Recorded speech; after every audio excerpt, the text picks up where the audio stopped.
Bonjour à toutes et tous, je suis ravie de vous retrouver pour un nouvel instant T, un moment autour d'une tasse de thé, un moment de convivialité, de détente, de cocooning, tout à fait approprié à ce mois de décembre. Et vous savez à quel point j'ai plaisir à vous retrouver pour ces moments tout à fait délicieux en votre compagnie. Je sais que plusieurs d'entre vous partagent ce moment avec une boisson chaude de leur choix, donc c'est tout à fait agréable. Aujourd'hui, nous allons traiter de ce sujet qui est très récurrent, qui est souvent demandé, qui est la confiance en soi. Comment retrouver confiance en soi? Alors je vous dis à tout de suite pour ce très joli thème à aborder ensemble autour d'une tasse de thé. À tout de suite.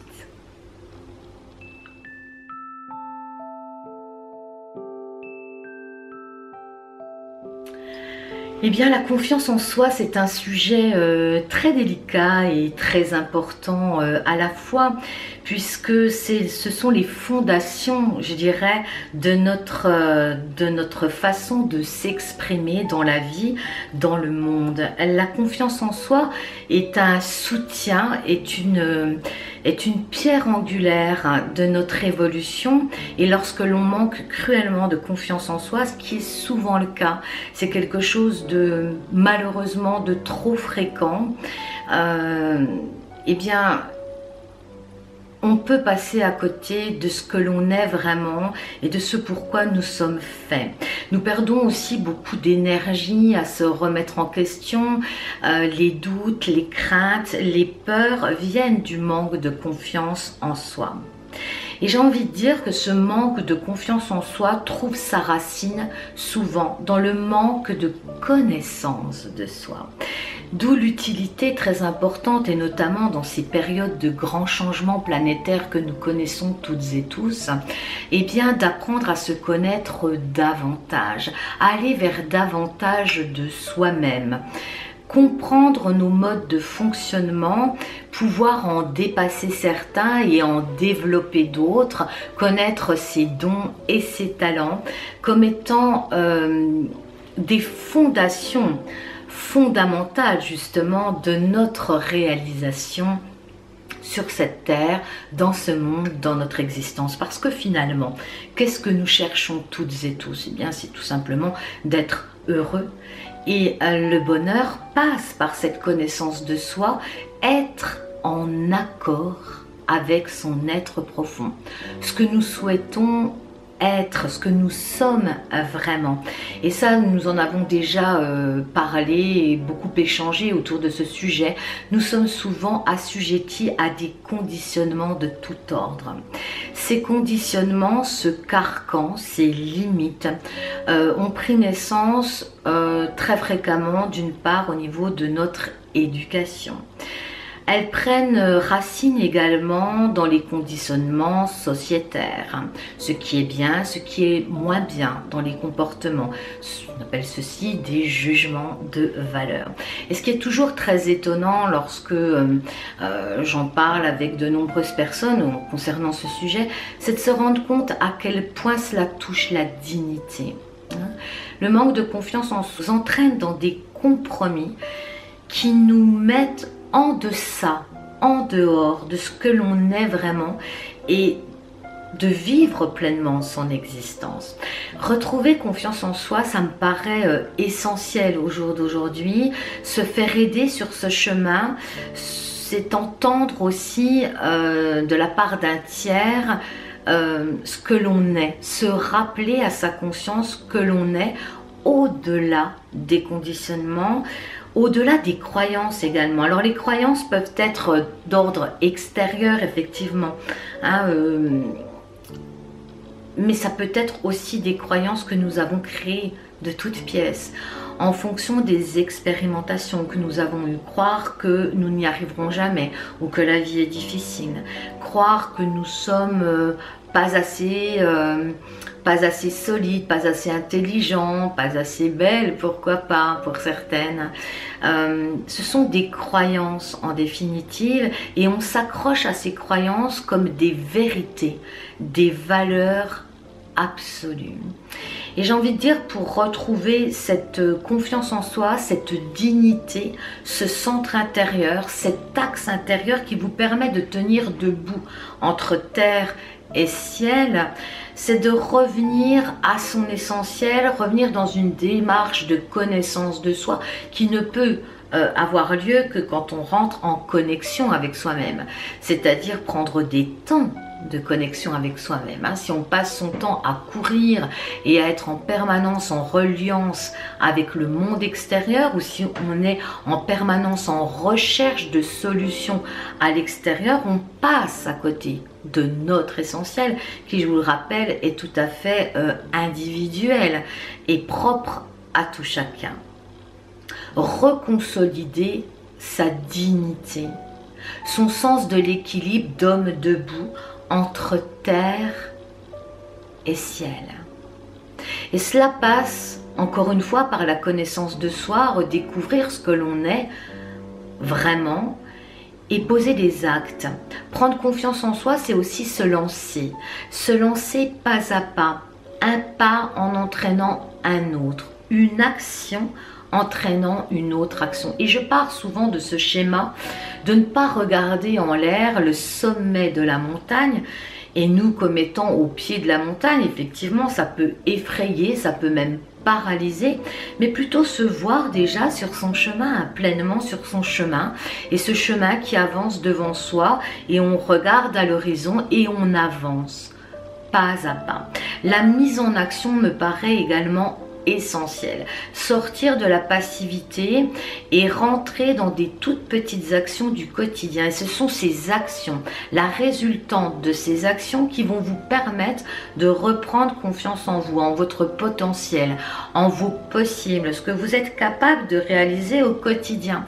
Je rencontre aussi beaucoup de personnes qui visent un idéal, j'en parle souvent également, qui visent un idéal d'être. La première démarche, à mon sens, c'est de revenir à soi et de savoir déjà sonder, mettre en éclairage, faire un focus sur ce que vous êtes déjà capable de faire et d'être. Souvent, on occulte cela, et en guidant, souvent, quand je rappelle aux personnes leurs dons et leurs talents, eh bien, ils se rendent compte qu'effectivement, ces dons et ces talents sont bel et bien là, mais c'est tellement naturel qu'on a peut-être le sentiment qu'il n'y a rien d'extraordinaire là-dedans, et on tend à nouveau dans une démarche de travail. J'entends souvent cette notion de travail. Il faut que je travaille, être plus comme ceci, ou il faut que je me nettoie de cela, il faut que je dénoue ce blocage-là, etc. J'ai envie de dire quand même que la démarche peut être beaucoup plus simple à mon sens, et elle commence déjà par un retour à soi. Pour moi, c'est essentiel, revenir à soi et se voir tel que l'on est véritablement, et non pas comme on s'illusionne, comme on se croit. Ces croyances qui sont fabriquées de toutes pièces, soit évidemment par des expériences vécues, mais nous nous accrochons à ces croyances, de croire qu'on peut être maladroit, etc. Et ça en devient une vérité absolue. Je vous rappelle que le cerveau ne distingue pas la vérité, la réalité de l'imaginaire. Donc, si vous passez vos journées à vous décrier, à vous dénigrer, vous savez, cette petite voix intérieure, oh mais j'ai encore oublié ça, décidément, qu'est-ce que je peux être idiote, etc. Vous voyez, ces mots tonitruants qui sont très blessants, mais qui sont intégrés au niveau de votre cerveau comme une vérité absolue. Et d'un point de vue énergétique, j'irai plus loin, vos cellules qui comportent une mémoire, la mémoire cellulaire, je vous renvoie aux travaux sur la mémoire de l'eau, c'est tout à fait cela. Nous sommes composés à 80% d'eau au niveau des tissus interstitiels entre les cellules, et donc nous sommes composés d'une mémoire. Et à chaque fois que vous avez des attitudes à votre égard, des mots, des pensées négatives à votre égard, eh bien cela s'intègre jusque dans vos cellules comme une vérité absolue. Et là, effectivement, il y a un cheminement à faire à l'inverse vis-à-vis de soi. Alors, pour certains, ça passera par la pensée positive, mais on peut aller bien plus loin hein, dans ce cheminement jusqu'à soi. Finalement, qu'est-ce qui vous empêche d'être vraiment vous-même? Finalement, d'où sont issues ces peurs et ces craintes? Quelquefois, on exagère, on amplifie la crainte et la peur. Et je vous rappelle que ce sont les premiers, les premiers barrages que nous avons vis-à-vis de nous-mêmes. Comme un oiseau enfermé dans une cage dorée. Mais c'est une cage. Donc je vous invite vraiment à prendre conscience de tous ces petits mots, ces attitudes que vous avez à votre égard, qui sont souvent non alignées sur l'amour et le respect de vous-même. Vous accueillir dans votre globalité. Souvent, vous êtes beaucoup trop dur vis-à-vis de vous-même. Et puis faire un éclairage, un focus sur tout ce que vous réalisez déjà, que vous avez toujours réalisé avec facilité. Vos dons, vos talents sont là. C'est votre signature énergétique. Vous êtes venu avec et il n'y a rien à travailler sur vos dons et vos talents. Peut-être éventuellement en prendre conscience, c'est même pas éventuellement, c'est en prendre conscience pour pouvoir les développer davantage hein, et trouver une vraie assise à l'intérieur de vous. Hein, être vraiment dans quelque chose qui se consolide, l'estime de soi se consolide par des actions et des attentions positives et douce à notre égard. Hein. Généralement, le pire des geôliers, c'est nous-mêmes. C'est vous-même. Et vous avez tout à fait, et notamment dans cette période tout à fait porteuse, ces nouvelles énergies qui nous traversent, cette possibilité de vous dégager et de vous renouveler aussi. Cette possibilité de vous réinventer à chaque jour. Vous savez, quand vous estimez quelqu'un, quand vous reconnaissez chez l'autre certaines qualités, dons et talents que vous aimeriez faire état dans votre vie de tous les jours, eh bien ce n'est pas un hasard que vous soyez attiré par cette personne et cette façon d'être en particulier. C'est que vous portez le germe en vous de ces qualités, de ce tempérament, de cette façon d'être, cette façon de relationner. À vous de le reconnaître, à vous de le laisser se développer en vous et dans vos attitudes de tous les jours. J'ai envie de vous dire que rien n'est perdu, bien évidemment, et que vous aurez toujours la possibilité de revenir à vous, de cheminer vers davantage de vous-même, et de vous découvrir des parcelles de vous-même. Et découvrir des parcelles de vous-même passe également par la mise en action. Ce sont ces toutes petites actions menées au quotidien, mais qui ne sont pas, qui ne vous dévalorisent pas, qui ne vous sortent pas de votre équilibre intérieur. Ça, c'est important, on parle beaucoup. J'ai beaucoup entendu de cette sortie de zone de confort. Il faut savoir que tout dépend le niveau d'estime de vous-même. Une sortie de zone de confort peut être très inconfortable par définition. Et je ne suis pas sûre que là, on soit forcément dans l'amour et le respect de soi. J'ai envie de parler ici qu'il y a possibilité de cheminer dans le dépassement de certaines zones inconfortables avec douceur, avec tendresse. Et je dirais même que c'est beaucoup plus efficace d'envisager d'évoluer avec tendresse, avec la joie de cheminer, d'être un être évolutif, de pouvoir toujours se renouveler à chaque jour et ne pas rester dans quelque chose de confiné, croire que tout est fini, qu'on ne peut rien changer. Se donner des grands coups de pied aux fesses, être virulent avec soi-même, je ne suis pas sûre que ce soit la plus belle des façons d'agir à son égard, et je ne suis pas sûre non plus que ce soit efficace. C'est pareil, cumuler des tas de techniques, être dans cette volonté du changement, je ne suis pas sûre non plus que ce soit la solution la plus efficace. Prendre confiance en soi, c'est simplement se regarder et changer le regard que nous portons sur soi. Et pour certains, il est possible de le faire doucettement, tranquillement. D'autres ont besoin de se faire accompagner à un certain moment pour ensuite continuer à cheminer seul dans cette direction.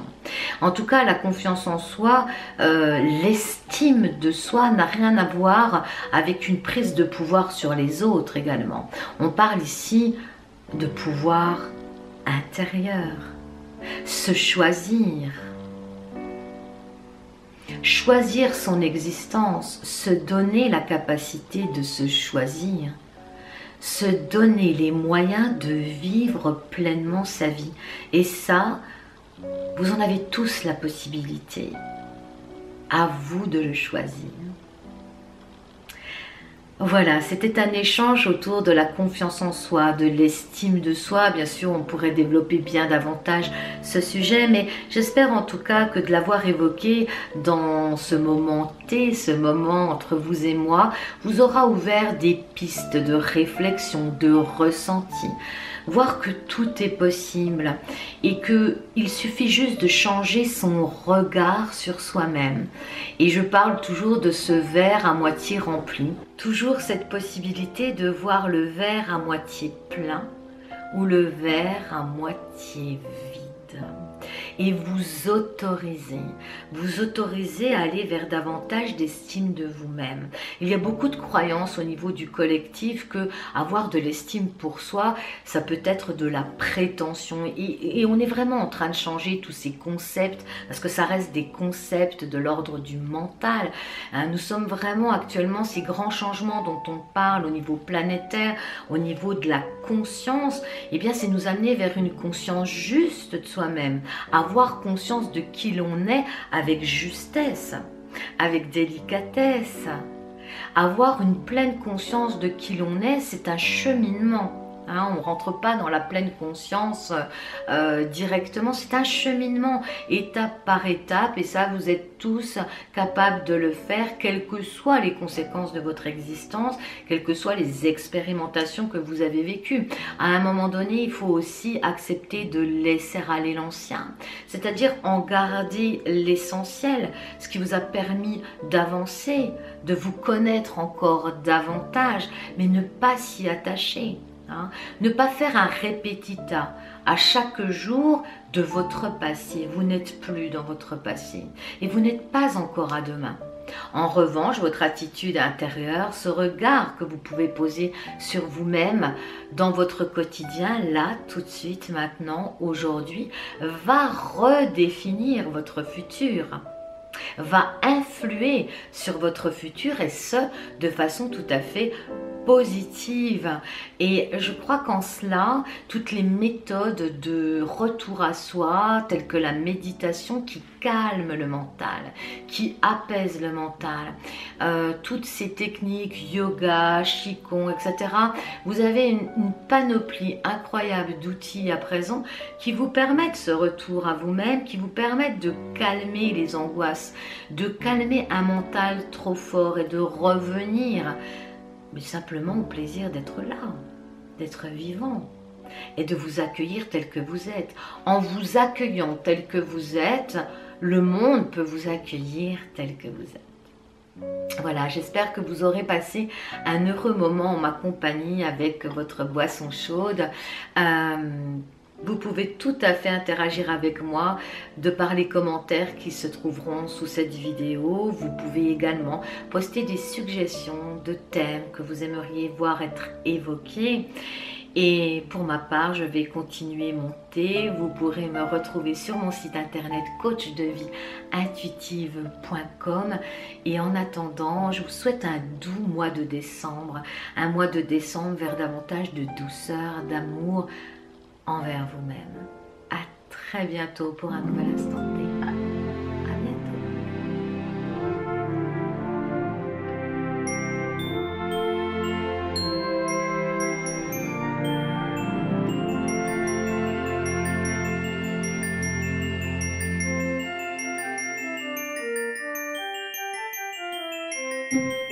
bientôt.